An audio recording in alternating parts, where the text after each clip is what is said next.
Alright folks, welcome back to Smoking Swamp Outdoors.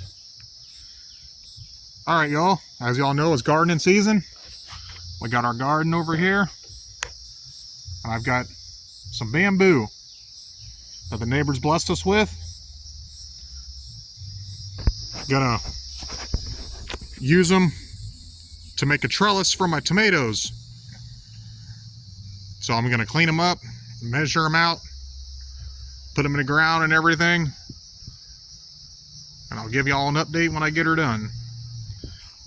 They're about, I don't know, 20 foot long, pretty good thickness size, nice and straight.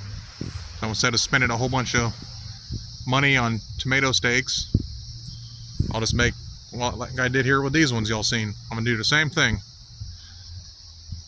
These are our cucumbers, so do the same thing with the tomatoes.